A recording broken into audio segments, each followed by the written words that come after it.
Hai guys, balik lagi bersama Mimin di Donghua Movie. Kali ini Mimin akan melanjutkan spoiler dari Donghua yang berjudul Tom of Fallen Good. Di mana spoiler ini langsung Mimin kutip dari novel Shenmue.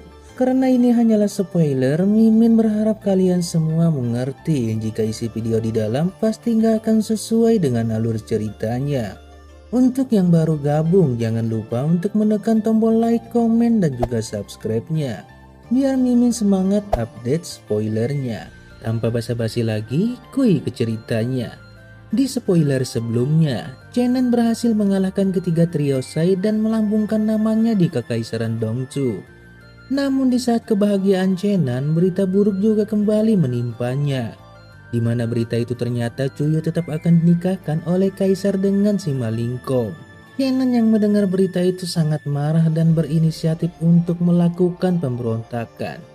Nah, ini dia bocoran spoiler episode 13 Tom of Fallen Good. Chenan berteriak keras, gelombang suara bagaikan guntur. Suara itu bahkan menggelegar di rumah Kisi. Semua orang dalam radius puluhan meter bisa mendengar suaranya yang keras. Kemarahan Chenan mencapai tingkat yang benar-benar mengerikan. Penampilan menyeramkannya serta cahaya kemasan tubuh dengan kuat dari tubuhnya. Kemudian bilah pedangki meledak dari atap. Sinar pedangki yang tak terhitung datang keluar dari dinding dari dalam rumah. Cahaya ki pedang sangat menyilaukan mata bagi yang melihatnya. Pedangki mengamuk dan saling bersilangan di mana seperti sambaran petir yang menerobos langit. Bahkan dengan gemuruhnya seluruh rumah menjadi roboh. Chenan berdiri di puing-puing rumah itu dan tidak mengatakan apa-apa pada waktu yang lama. Kemudian Chenan menekan amarahnya yang mengamuk di hatinya. Setelahnya ekspresinya berangsur-angsur menjadi rileks. Dia benar-benar tidak habis pikir jika Yang Mulia Kaisar benar-benar akan memperlakukannya seperti ini. Tepat pada saat itu orang-orang yang tinggal di rumah Kisi datang satu demi satu ke halaman Chenan. Melihat puing-puing di depan mereka, mereka tidak bingung sama sekali. Mereka sudah tahu mengapa Chenan menjadi marah. Mereka sudah lama tahu tentang hubungan antara Chenan, Putri Cuyu dan juga si Malingkong. Setelah mengetahui bahwa Kaisar telah memberkati pernikahan antara si Malingkong dan juga Cuyu, mereka semua merasa Chenan menderita ketidakadilan.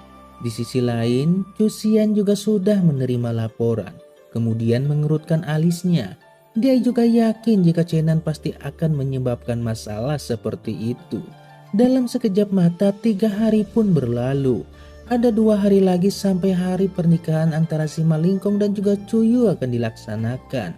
Si Malingkong yang sudah pulih sepenuhnya dari cederanya, dalam beberapa hari terakhir meskipun ganjarannya tidak semewah Chenan, namun ia masih bisa membawa pulang beberapa wanita cantik.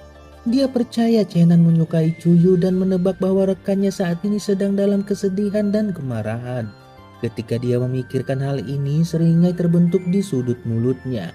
Dia pun memutuskan untuk pergi berkunjung ke rumah Kisi. Si Malingkong bangga dengan kesuksesannya.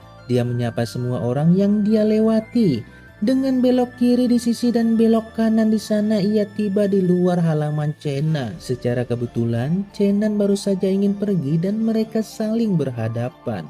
Namun di sana si Malingkong kembali mengejek Chenan dengan mengatakan jika dia harus memberi hormat kepada pelindung kerajaan. Setiap kali si Malingkong mengucapkan kata-kata pelindung kerajaan, ia akan mengeluarkan ekspresi yang mengejek. Chenan menjadi sangat marah, sebuah cahaya dingin berkedip di matanya. Meskipun saat ini dia tidak mencintai Cuyu, dia masih suka padanya sebagai seorang teman. Selain itu, dia tidak mungkin bisa membiarkan gadis itu menderita ketidakberuntungan setelah kebaikan yang dia tunjukkan kepadanya. Namun kemarahan itu tidak menimbulkan masalah besar. Chenan masih bisa mengontrol emosinya. Dia hanya mengatakan jika dia tidak ingin melihat si Malingkong dan memintanya untuk pergi dari hadapannya. Si Malingkong yang mendengarnya pun akan segera pergi atas perintah sang pelindung kerajaan. Namun di saat dia berjalan pergi, dia meminta Chenan dalam waktu 2 hari ke depan agar mengunjungi pernikahan antara dia dan juga Cuyu. Sontak wajah Chenan berubah pucat. Menyaksikan si Malingkong yang berangsur-angsur menghilang ke kejauhan, dia menghancurkan gerbang di belakangnya menjadi beberapa bagian dengan satu pukulan. Ketika Chenan muncul di hadapan iblis racun tua, pria tua itu ketakutan dan langsung melompat mundur. Pria tua yang ketakutan itu pun bertanya, "Nak, kenapa ekspresimu sangat jelek? Apakah kamu sedang sakit?" Chenan yang mendengarnya pun langsung menjawab, "Orang tua mesum, izinkan saya bertanya di mana Cuyu tinggal." Pria tua itu pun sangat kaget dan langsung bertanya kembali apa yang ingin dia lakukan. Pria tua itu juga mengatakan agar Chenan jangan membuat masalah. Dia pun meminta agar Chenan lebih baik menyerah, apalagi kalau sampai Chenan ingin menculik pengantin wanita. Semua itu dikarenakan selama 2 hari terakhir ini sang putri sulung telah mengirim banyak prajurit ke rumah Cuyu untuk menjaganya. Mendengarnya wajah Chenan semakin memburuk. Di dalam hati mendesah betapa mengerikannya sang putri Cusian itu. Kemudian malam hari pun tiba. Chenan dengan gelisah berbolak-balik di tempat tidur. Dia dengan hati-hati mempertimbangkan pilihannya. Apa yang harus dia lakukan? Apakah dia seharusnya menonton tanpa daya ketika Cuyu menikah? Ekspresi bersemangat keluar dari matanya ketika dia berkata pada dirinya sendiri. Cuyu telah menunjukkan kepadanya kebaikan yang luar biasa. Dia jelas tidak bisa menjanjikan apapun padanya. Tetapi Chenan juga tidak mungkin bisa duduk diam dan melihatnya pergi ke dalam lubang api. Kemudian Chenan memutuskan untuk menghentikan pernikahan itu karena dia tidak bisa meninggalkan penyesalan apapun. Meskipun dia telah mengambil keputusan, masih ada beberapa kekhawatiran yang tersisa di hatinya. Dalam kurun waktu 3 bulan, begitu banyak hal yang tak terbayangkan telah terjadi. Setelah dia menyelesaikan masalah ini, dia harus meninggalkan kekaisaran Dongsu dan sesegera mungkin. Dan setelahnya, Chenan pun akhirnya memasuki ranah mimpi. Di pagi hari, Chenan berlari ke rumah iblis racun tua. Melihat ekspresinya yang tersenyum, iblis racun tua menjadi sangat curiga. "Nak, wajahmu sudah jelek selama beberapa hari terakhir. Mengapa kali ini dari mendung berubah menjadi cerah?" Chenan pun berkata, "Ayo mengobrol di dalam." Setelah mereka memasuki rumah orang tua itu, dia buru-buru memukul titik akupuntur tubuh iblis racun tua. Orang tua itu sekarang sudah tidak bisa melakukan apa-apa dan hanya bisa bertanya apa yang sedang Chenan lakukan. Namun Chenan memintanya jangan berteriak keras karena dia hanya ingin mengobrol dengannya. "Kamu mau mengobrol denganku? Lalu mengapa Anda harus menutup titik akupuntur saya?" Iblis racun tua itu masih kebingungan dengan apa yang Chenan lakukan. Chenan pun menjawab kebingungan orang tua itu dengan mengatakan, "Karena hal yang perlu saya bicarakan sangat menakutkan. Saya khawatir Anda tidak ingin membahasnya dengan saya. Jadi saya hanya bisa datang dengan cara seperti ini." Karena sudah tidak ada pilihan, iblis racun tua itu pun bertanya apa yang ingin dia bicarakan. Setelah terlihat tenang, Chenan pun langsung membuka pembicaraannya, di mana dia membicarakan tentang racun orang tua itu yang dimana racun itu adalah yang terbaik di kekaisaran Dongsu. Chenan hanya berharap dia mau memberikan resepnya kepada Chenan. Sontak iblis racun tua itu pun bertanya racun seperti apa yang dia inginkan. Ternyata racun yang diinginkan Chenan adalah racun yang tidak akan membunuh siapapun. Namun setelah meminumnya, dia hanya ingin melumpuhkan kultivasi seseorang sementara waktu. Begitu iblis racun tua mendengar ini, dia pun langsung berteriak, "Nak, apa yang akan coba kamu lakukan? Apakah Anda benar-benar perlu menyebabkan kekacauan seperti ini?" Namun Chenan dengan santunya menjawab, "Itu benar. Jadi apakah kamu memiliki racun seperti itu?" Setelah mendengar permintaan iblis ini, racun tua itu berkeringat dingin seraya berkata, "Chenan, jangan membuat masalah lagi. Ibu kota kekaisaran memiliki banyak ahli." Kemudian Chenan menatap mata iblis racun tua itu. "Meskipun ada banyak ahli, aku punya busur Hoyui. Aku yakin tidak ada yang bisa menghentikan saya." Dengan suara gemetar iblis racun tua berkata, "Jika Anda membuat kekacauan di ibu kota kekaisarannya, bahkan jika Anda bisa melarikan diri, kekaisaran Dongsu pasti akan menemukan kamu lagi. Dunia ini sangat besar, dan saya tidak memiliki seni bela diri yang lebih rendah. Jika saya ingin melarikan diri dari para pengejar dari kekaisaran Dongsu, saya dapat dengan mudah melakukannya. Orang tua mesum, apakah Anda memiliki racun seperti itu?" Namun iblis racun tua itu mengatakan jika dia tidak memiliki racun seperti itu. Dengan rasa marah, Chenan pun mengatakan jika pria tua itu berbohong. Namun Chenan kembali memohon dengan melibatkan persahabatannya dengan Putri Cuyu. Iblis racun tua itu sebenarnya tidak ingin melihat Chenan masuk ke dalam masalah besar, namun Chenan tetap kokoh dengan pendiriannya itu. Di sisi lain, jika dia membantu Chenan, dia akan berada dalam bahaya. Bahkan semua ide yang coba disarankan oleh Chenan tidak bisa ia terima. Namun melihat ekspresi tekad di wajah Chenan, dia pun akhirnya menghela napas dan berkata, "Baiklah, sebelumnya Anda telah memberi saya kitab racun. Di mata saya, itu adalah bantuan yang sangat besar. Bahkan jika Anda meminta hidup saya akan memberikannya kepada Anda. Hari ini, saya akan membalas Anda dengan hidup saya." Dengan senyum yang bukan senyum, Chenan menatap iblis racun tua itu. Apakah benar dia benar-benar ingin membalas budi dengan mempertaruhkan nyawanya? Setelah mendengar itu, Chenan pun berkata, Tidak apa-apa. Setelah Anda memberi saya racun, saya akan membunuh Anda dengan tangan saya sendiri, sehingga Anda tidak perlu menanggung siksaan yang berlebihan di masa depan." Mendengar ini, iblis racun tua pun berteriak, "Bocah bau, kau terlalu biadab. Anda benar-benar tidak memiliki bahkan 1 on simpati. Sepertinya aku tidak bisa tinggal di ibu kota kekaisaran lagi. Setelah saya memberi Anda racun, saya akan segera melarikan diri jauh dari kota kekaisaran dan bergegas ke negara lain." Setelah titik akupuntur iblis racun tua dirilis, dia bertanya apa yang sudah direncanakan oleh Chenan. Chenan pun berkata jika dia berencana untuk mengambil tindakan selama upacara pernikahan besok. Iblis tua yang mendengarnya mengatakan jika Chenan benar-benar gila. Di sana ada jenderal besar Sima Changpeng dan Menteri Kirinalan Wan Cheng, yang dimana mereka adalah tokoh utama pemerintahan Dongsu. Keduanya akan diikat oleh perkawinan kerabat mereka.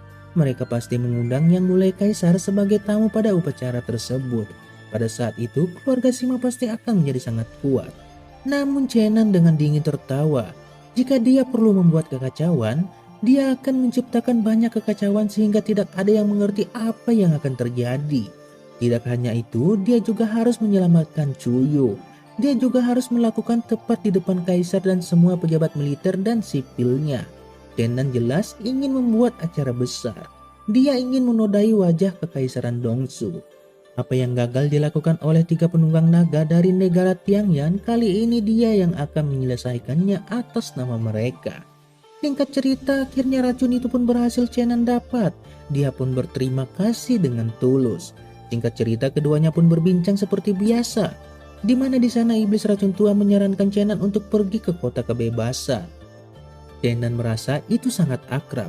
Dia dengan hati-hati berpikir sejenak dan ingat beberapa bulan yang lalu, dia telah menjelajahi buku-buku yang tak terhitung jumlahnya di ruang perpustakaan kekaisaran. Meskipun pengetahuannya tentang geografi benua itu tidak terlalu tepat, dia masih punya ide umum.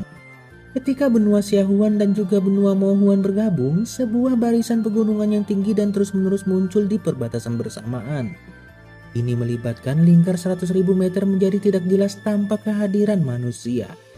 Dalam barisan pegunungan yang tak terbatas ini, meskipun jejak orang jahat terlihat, binatang buas berkeliaran di mana-mana. Tidak hanya tempat ini memiliki naga barat, ia juga memiliki raksasa sisa-sisa dari masa lalu, serta banyak setan dan monster kuat yang belum pernah terdengar sebelumnya. Mungkin mereka semua adalah beberapa makhluk legendaris yang ada di sana. Setelah itu hubungan antara timur dan barat menjadi semakin dekat. Orang-orang melewati jalan yang sangat berbahaya sampai mereka akhirnya membuka jalan yang berdampingan yang memotong bagian tengah pegunungan untuk menghubungkan kedua benua. Sayangnya, tidak terlalu lama setelah ini perang skala besar pun terjadi antara timur dan barat. Jalan ini menjadi jalan peperangan. Di sini darah mengalir seperti sungai, tulang-tulang menumpuk tak terbatas, tak terhitung jumlah jiwa pemberani yang diistirahatkan. Setelah pertempuran antara timur dan barat berakhir, jalan ini ditinggalkan untuk waktu yang lama, sampai upaya pemulihan dimulai. Karena itu jalan yang panjang dan berbahaya. Beberapa penginapan dan kedai minuman berangsur-angsur muncul di tepi jalan, memberi orang-orang tempat untuk beristirahat dan menginap serta membantu mereka mengisi kembali persediaan mereka. Setelah itu, seiring dengan seringnya transaksi antara timur dan barat, beberapa tempat secara bertahap berbentuk desa. Dengan ribuan tahun pembangunan, sebuah metropolis yang berkembang muncul di pinggir jalan kota kebebasan itu.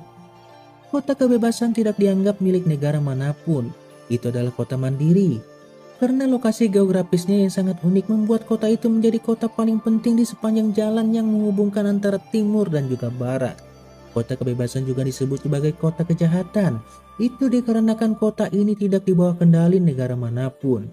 Karena ini banyak penjahat besar di benua itu melarikan diri ke tempat pelindungan ini. Ini adalah tempat ikan dan naga berbaur. Sementara ada orang jujur yang hidup jujur di sana. Para penjahat berbaur dan bercampur dengan mereka seolah-olah itu bukan apa-apa. Namun setiap orang yang melarikan diri ke tempat ini tidak berani mengamuk. Karena di sini jumlah petinju kuat sangat luar biasa. Mereka mengintimidasi orang-orang yang tidak puas di tempat mereka. Karena itu meskipun kota kebebasan juga disebut dengan kota kejahatan, sangat sedikit kejahatan yang terjadi di sana. Karena semua alasan yang disebut di atas, kota kebebasan terkenal di benua itu. Itu menjadi permata yang berkilau di antara kota-kota benua lainnya. Kenan mengingat semua ini dan tahu tempat seperti apa kota kebebasan itu. Namun racun tua berkata, bagaimana hanya itu? Ini pada dasarnya adalah surga. Anda tidak tahu seberapa makmur tempat itu. Kasino dan tempat-tempat romantis di sana benar-benar membuat orang menghargai kenangan di sana. Selama 10 tahun terakhir, saya belum pernah menginjakan kaki di tempat itu. Namun Jenan yang mendengarnya langsung berkata, kamu itu sudah tua dan tidak pantas sekali. Jenggotmu sudah putih. Jadi bagaimana mungkin pundakmu masih dipenuhi dengan pemikiran seperti itu? Singkat cerita, perbincangan mereka berdua pun berakhir dengan tawa dari iblis racun tua. Kemudian setelah itu Jenan pun berterima kasih kemudian berbalik dan berjalan pergi. Ketika tirai malam jatuh, iblis racun tua itu pun melarikan diri dari ibu kota kekaisaran. Bulan purnama yang cerah ditangguhkan di cakrawala. Cahaya bulan bersinar seperti air, memandikan hati dan jiwa Chenan dalam rasa ketenangan. Dia sudah menyelesaikan persiapannya untuk pertempuran besar yang akan datang esok. Nah, itu dia spoiler dari episode 13 dari Tom of Fallen Good. Sampai jumpa lagi di spoiler berikutnya. Bye-bye.